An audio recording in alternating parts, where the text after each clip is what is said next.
Hi, I'm David with Hills of Texas Taxidermy here in Llano, Texas. I'm going to start making some videos here to share a little bit of what we do and how you can do the same at home. Today we're going to be looking at how you can do a point repair where you have a broken or missing section of antler or tine. Not too crazy, but it's a way of doing it in a way that you don't have to search for a bunch of broken antler pieces that match up exactly with the antler that you're trying to match. It's also a heck of a lot faster than going through and trying to rebuild this whole piece out of an epoxy. So hopefully this works. I'm new to all this. Looking at it now, I realized I filmed it in the wrong format, so we'll try not to make that happen again. Have some patience with me. I originally intended this on being a real quick 20-minute how-to video, and it jumped ahead pretty fast and time built up. So it's going to be a two-part, one on the actual casting of the point and one on the how to match the color of it to give it the look that you want. So here we go with part one. Thank you. All right, we're going to jump right into it. Looks like on this one we're going to have a point repair, and it's going to be right here, and we're going to make a mold of this one, and if we do our job correctly, when we swap it over to this side, it should be an exact replica of what we're going to try to recreate here. So let's see what we can do. That's going to be the support to give our point repair a little bit of rigidity so that it doesn't just pull off of there once it's cast. So what we've got is a dragon skin. It's the very fast version, the dragon skin 10. It's a two-part silicone mold making material. It's an A and a B, equal amounts. You mix them together. So main thing when you mix this stuff is you want to make sure that your mixtures are the same as far as the volume. I usually have a habit of mixing more than I need, because if you don't, you got to start over and mix another batch, and it just takes time. But you want to stir it up really well. Make sure that both parts are fully mixed. This is the fast set, so you've got probably 10-12 minutes in reality of messing with this stuff in order to get it to stay where you want it to be and make your mold. And it's got to be thick enough that it's got some elasticity to it so that you can pull it off. It's got to be thoroughly coated so that you don't have any leaks, because when we pour our two-part plastic in there, if there's a weak spot or a tear or something, whenever we pull it off of there, it's going to leak our two-part plastic out, and we don't want to do that. So we will get started with coating our point now. All right, so with this part, it's best to flip this around so that you kind of have gravity doing some of the work for you. It's going to try to run and sag. I like to start at the top a little higher than where I really need it to be. Make sure I get a good coating all the way around. You can see it's starting to run there already. But we're going to keep applying this dragon skin, and we're going to try, especially as it thickens up, we're going to try to make sure we've got a good thick coating all the way around. There's these molds will last literally forever. I've got some that are probably 16 years old and still use them. So I've got a box that I just throw them off into, and I could have done that on this one and just dug through my box and found one that's the the right consistency, right size, all that good stuff. But what's the fun in that, right? So we're going to make one that we can turn around and use as a teaching example here. But as this stuff thickens up, you can feel it. It's gonna get pretty gooey. It's gonna get a lot stiffer as it sets. I like to kind of spin that dragon skin up and around. In doing so, it kind of evens it out. You want to keep dragging it towards the top, because as this stuff sags, it'll get pretty thin on you up there. And so by adding and just working with it, it'll get there and it'll stay, and you'll get a good mold. Anywhere where gravity's kind of pulling against it, like on this tip where it curves back upward, it's going to start trying to get thin and sag. So you just kind of babysit it, keep applying, spreading it out, twisting it around there, making sure you haven't created any holes or thin spots. If you do, it's not the end of the world. You can either, easiest way is mix up just a hair more and place it over your thin spot. It'll adhere to itself and you'll be ready to rock and roll. You can sometimes, if it's a little pinhole, you can put some hot glue over it or super glue or something, and that will pretty much handle whatever you got going. I think we're good there. We're going to give it a few minutes, 10-15 minutes to fully cure, and then we'll go over the removal of how to get this off of here. It's not too hard on some of the shorter points. You get into something that's a little longer, you got to kind of break it loose in sections and then it'll slide off. Once this is cured, we'll transfer over to where we're going to move it. We'll pour it and the 2-part smooth on, and we'll go over how you recreate that point.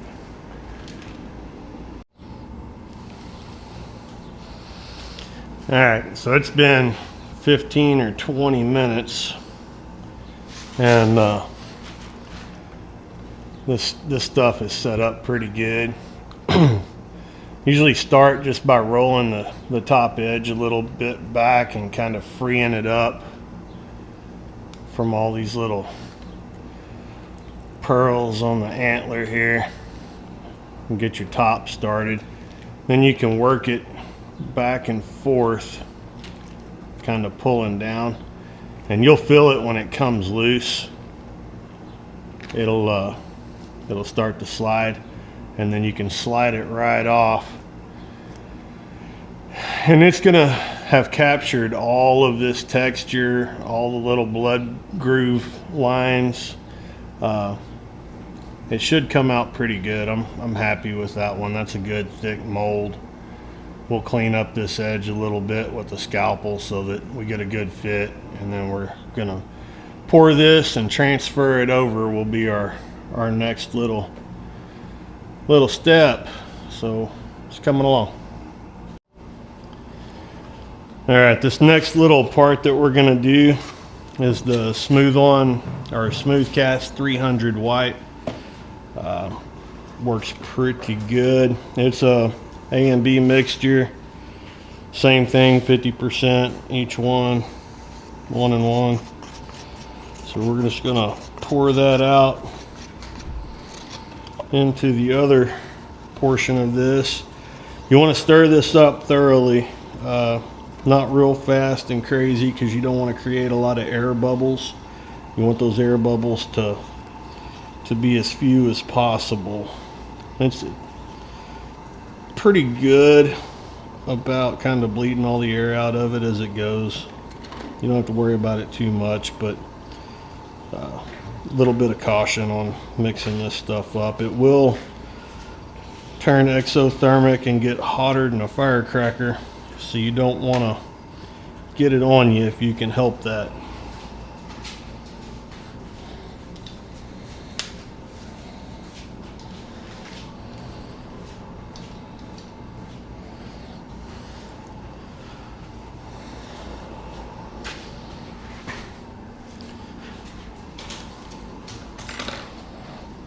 Ugh.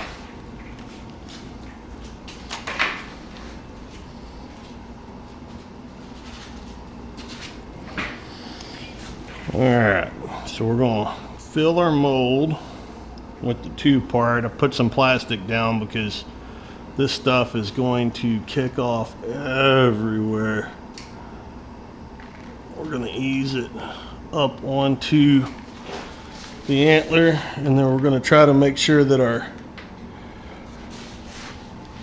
rotation is where we want it to be, which that's not too bad right there. We want a good clean fit, kind of right up against the antler right there. We can clean it up after it kicks off,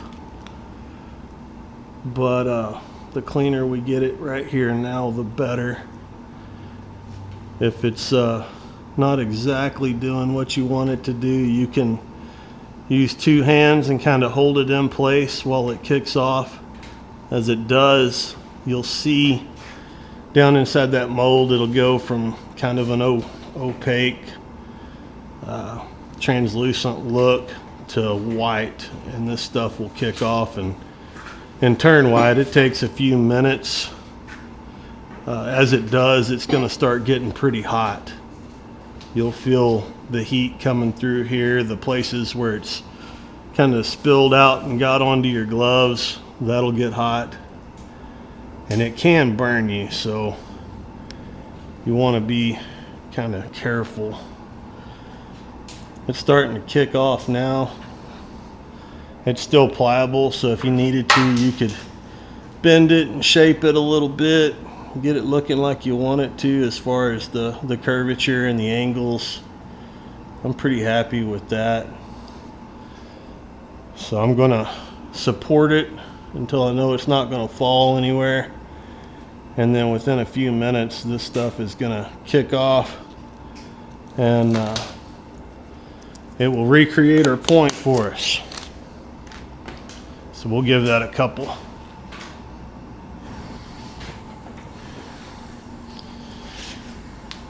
Alright, so our point, it's cast now. And just like we removed the mold the first time, we're going to do the same exact thing, only this time it's going to be the point that we just cast. Just like that.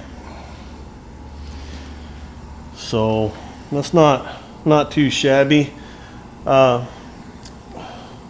You'll see this is an exact mold of this one.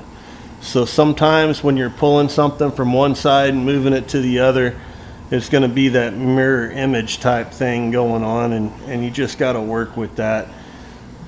None of these things are going to grow exactly to mirror image of each other. There's always going to be a little bit of deviation, and in doing that, it adds more to the reality. I mean, you're not making a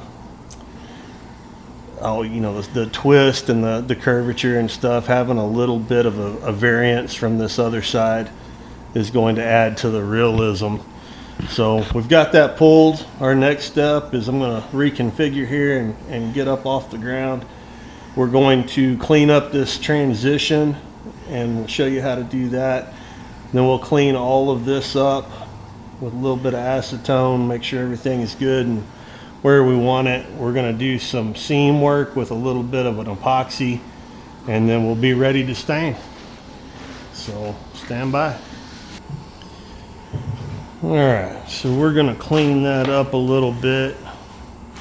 I'd already started it because I'm new to this filming stuff for these videos, so you're gonna have to have some patience with me while I figure things out, because I plan on doing a kind of a basic intro to taxidermy in a style that, you know, the guys that want to try to mount their own deer for the first time, I want to go through and start a video library, basically, of a good way that a beginner can follow along, do the same steps, and at the end of the day come out with something that is the quality that they want to hang on their wall.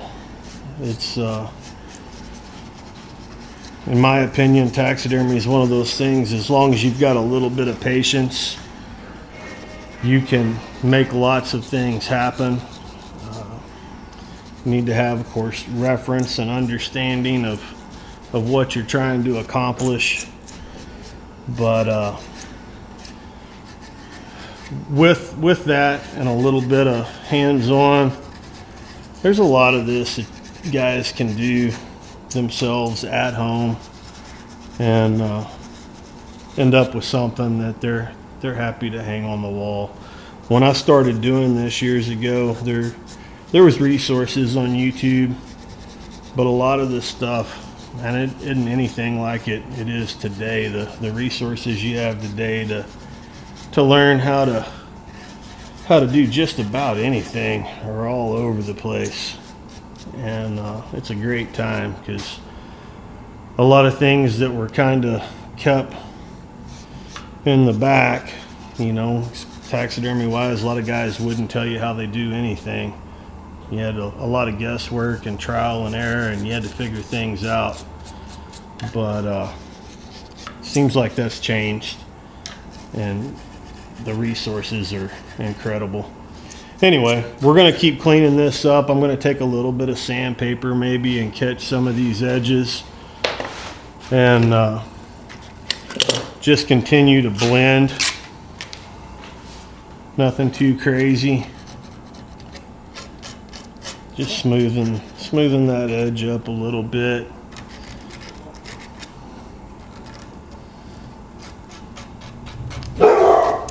Oh, that's my dog. Hey! That's enough. He thinks it's his job to guard the shop here, so every now and then he'll jump up and bark. Alright, so we will move on to the epoxy portion.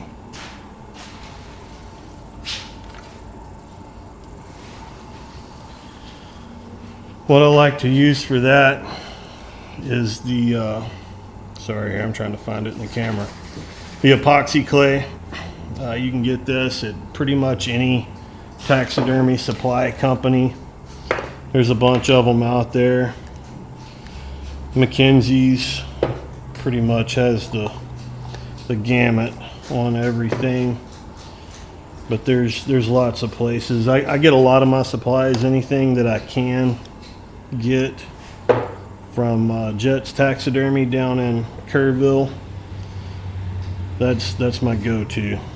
So I get all my forms that are applicable to what I'm doing. I'll pick those up down there in Kerrville. Same with a lot of these everyday supplies. He usually carries a pretty good stock of that, and it's handy. It's a good resource. They're good people, and gives me a little windshield time driving down there, loading up, coming back. So I enjoy the trip. All right, so just like the smooth on that we cast and the dragon skin latex that we made the mold out of, this epoxy clay is a two-part epoxy, meaning you just get a couple little balls together. Pea-sized balls are all you need, and mix them together thoroughly so that they're good and consistent. And then I'm just going to go through and start putting a little bit of this into my transition line, anywhere where maybe there was just a hair of an air bubble or a little spot that I didn't care for. It's not going to take much. This back side over here is pretty clean. It's looking good. I do have one little hollow spot right there, so I'll put a little bit in there, and I think that's going to be all we need for seam work. Once I've got the epoxy in place, I like to go through and kind of, you can take a brush or a Q-tip, a little bit of water, epoxy work, acetone works pretty good. But you can get in there and smooth all of that out. I like the Q-tip because inside that Q-tip where the cardboard little post is, you get this thing wet and it makes a little bit of a hard edge in there, and so as you apply pressure you actually get the little grooves.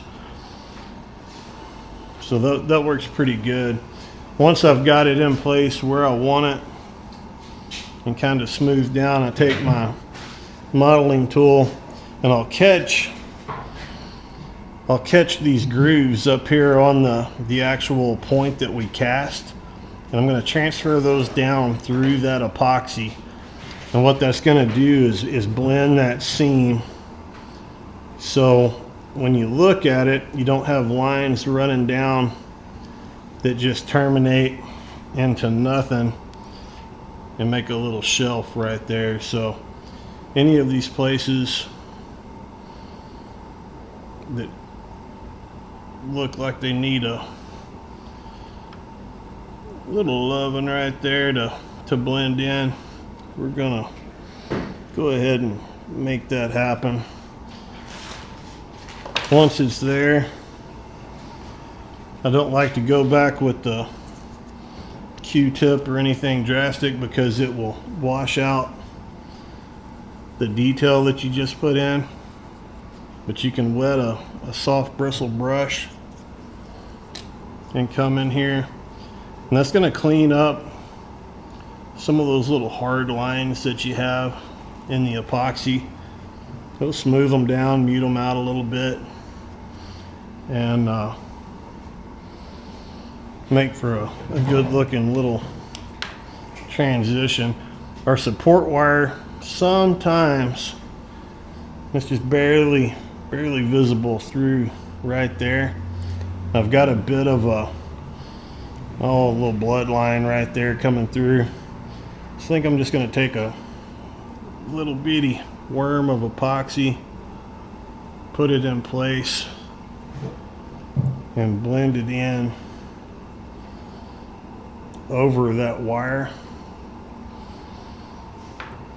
and that's going to keep it from being a spot that we got to try to blend with the stain.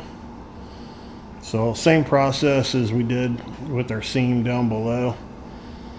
Just going to add a little bit, smooth it out. The edges, your transitions, whether it's from the two-part plastic, the epoxy that you apply, whatever the case may be, those transitions always seem to be the part that stick out the worst and really draw your eye to it. So I try to really make those edges clean, because the cleaner they are, the more that they all flow and look natural. Once you get this thing stained up, they should just disappear and you should be good to go. All right, next thing is the acetone.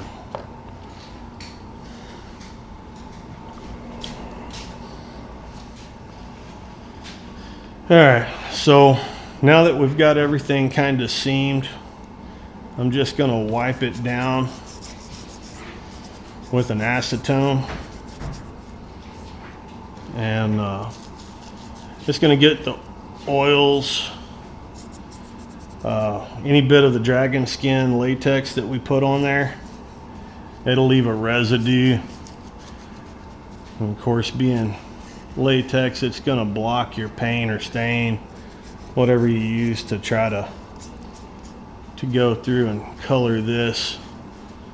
So I just wipe it down, clean it up. You're going to transition down onto the antler with your stain, so I clean up those edges and transitions. We're going to let that dry, and then we're going to stain her up.